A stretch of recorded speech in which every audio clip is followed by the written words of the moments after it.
buongiorno. Ho solito, pausa tisana. No, non sapete che a me la pioggia mi deprime e a me sto tempo mi rende triste. Però pure voi, non so come vi vedete stamattina, state pure voi un po' ammusciati, no? Avete fatto storia con la signora vostra? Avete fatto cagare così, allora ha ragione. E che volete fare? Che lui ci vuole pazienza, che lei è nordica, come si dice? È tedesca. A proposito di tedesca, come va a suonare Gesù? Niente meno mi va a suonare il Papa, a Ratzinger.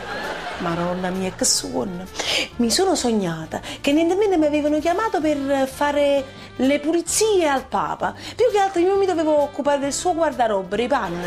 Praticamente era fare lavatrice, l'era spannere, l'era stirare, era mettere tutto cosa a posto. E dico, ma sì, ma quando è buono che può succedere? Perché io tengo tutta roba bianca, non ne posso manco scagnare. E così mi sono messa a fare le prime lavatrici, i primi tempi tutto a posto, tanto è vero che a un certo punto il Papa mi manda a chiamare, Madonna, che emozione, Donna Maria, io vi devo ringraziare perché come facete lavatrice voi non ne fa proprio nessuno, tutti i cazzettielli perfetti, non ci sta manco un cazzettiello sparo, tutte le mutande lavate per bene. Ho detto no, ma santità, ma per carità, questo è il mio lavoro, il mio dovere, state senza pensiero che io farò sempre del mio meglio. Io non troppo come fa a capitare, va a lui e panna rinda lavatrice, la mutanda lo Papa scagnare.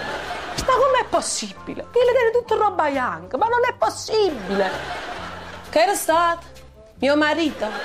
Ha messo i cassettieri su sporchi rinda lavatrice lo Papa.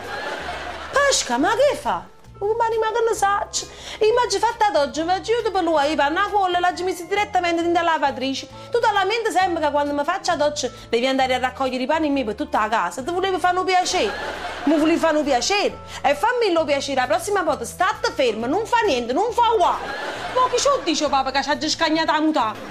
E tanto dalla nervatura mi sono svegliata.